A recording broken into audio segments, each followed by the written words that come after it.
Perkenalkan, nama saya Mawarni Agustina Manik dengan NIM 112257. Saya dari Universitas Dian Nusantara. Di sini saya akan menjelaskan tentang manajemen harapan. Apa itu sebuah manajemen harapan? Manajemen harapan merupakan sebuah proses yang mengatur dan mengendalikan sebuah harapan dari individu atau sekelompok orang untuk memastikan bahwa mereka bisa mencapai tujuan secara realistis. Harapannya seperti apa? Dengan cara mengelola harapan dengan baik dalam konteks bisnis, dalam proyek, atau dalam kepuasan pelanggan, organisasi, bahkan individu. Dengan meningkatkan tingkat kepuasan dan membangun kepercayaan untuk mencapai hasil yang lebih produktif. Selain itu, ada juga tujuan utama dari manajemen harapan. Apa tujuan utamanya?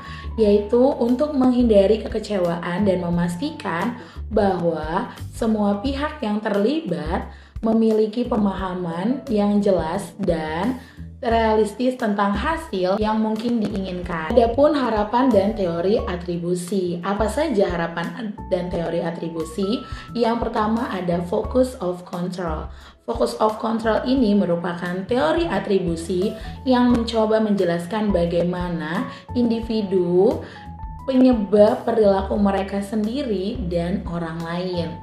Focus of control dalam konteks ini mengacu pada kepercayaan seseorang terhadap kehidupannya sendiri, sejauh mana mereka memiliki kendali atau kekuatan atas peristiwa dan hasil di hidup mereka terhadap pencapaian atau perilaku secara umum. Selanjutnya ada juga durasi.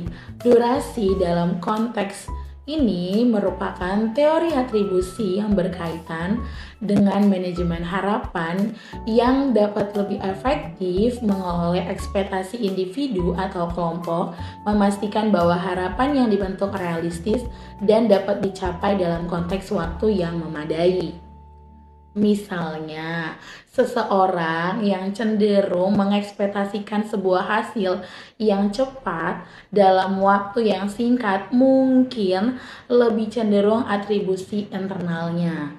Misalnya, kemampuan atau upaya mereka sendiri untuk pencapaian tersebut dibanding individu yang mengharapkan hasil yang lebih lama, mungkin lebih cenderung mengatribusikan faktor eksternalnya, misalnya situasional atau keberuntungan dalam proses pencapaian. Selanjutnya ada kendali. Kendali ini merupakan sebuah teori atribusi pemimpin yang harus memegang kendali secara penuh agar berjalan sesuai dengan yang direncanakan dan mencapai hasil yang diinginkan.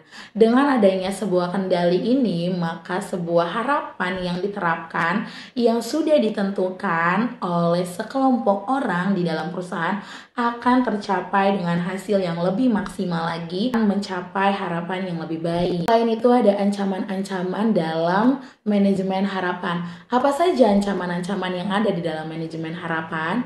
Yang pertama, biasanya kita temui dalam sebuah individu di mana terlalu optimis bahwa segala sesuatu perubahan yang dilakukan secara langsung akan menjadi keadaan yang lebih baik. Kedua, ada juga individu yang selalu melanjutkan pekerjaan yang sudah ada sebelumnya tanpa mengevaluasi dan tidak melakukan sebuah perubahan. Seseorang umumnya beralasan tidak melakukan perubahan itu dengan cara melontarkan kata, "Saya melakukan hal ini karena sebelumnya sudah dilakukan oleh pendahulu saya." Dengan melakukan ini, individu tidak akan mencapai sebuah harapan yang baik, maupun dia secara individu atau secara kelompok. Selanjutnya adalah perubahan yang dilakukan secara tiba-tiba dan mendadak tanpa adanya menentukan target dan tujuan yang lebih baik. Adapun cara menyelaraskan harapan apa saja? Yang pertama, jadikanlah tersirat bukan tersurat. Maksudnya di sini adalah ambillah sebuah ekspektasi dan asumsi yang tak kasat mata yang ada di pikiran kita dan kita ungkapkan Dengan hal ini mungkin terasa sangat jelas bagi Anda, mungkin tidak terpikiran dengan orang lain, lebih baik mengemukakan ekspektasi tersebut di awal saat Anda mendefinisikan kekuasaan daripada di tengah jalan saat memperbaiki kesalahan atau mengoreksi arah atau di akhir saat mengevaluasi pekerjaan. 2. Mencari dan menggabungkan perspektif baru. Apa penjelasannya? Mencari perspektif paling baik dipadukan dengan penerimaan, meminta masukan saja cukup jika tidak pernah melakukan apapun dengannya. Dengan mencari dan mengambungkan sudut pandang dari orang lain, mungkin dapat menciptakan ekspektasi baru yang menghasilkan yang lebih baik.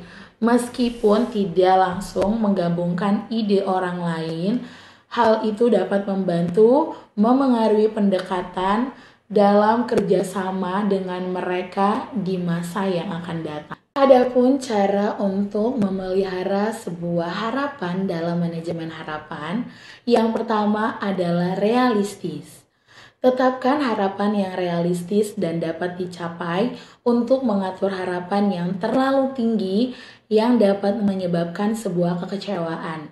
Jadi kita harus menetapkan sebuah harapan yang sesuai dengan realistis di kehidupan kita agar harapan tersebut tidak mengecewakan sebuah ekspektasi yang kita pikirkan. Selanjutnya adalah perencanaan yang baik.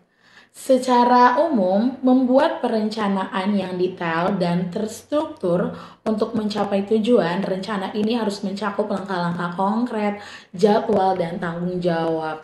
Jika kita mempunyai sebuah harapan yang baik, kita harus mempunyai sebuah jadwal-jadwal apa saja yang harus kita lakukan agar semua harapan yang sudah kita harapkan, yang sudah ada di ekspektasi kepala kita, itu terlaksana dengan baik sesuai dengan jadwal-jadwal yang sudah kita tentukan dan tidak ada yang bisa mengganggunya dengan jadwal-jadwal itu. Sekian dari penjelasan saya tentang manajemen harapan.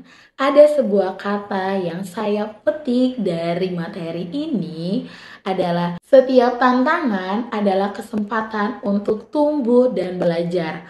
Maka kita harus berpikiran positif untuk mencapai sebuah harapan yang baik. Terima kasih, sekian presentasi dari saya dan sampai jumpa.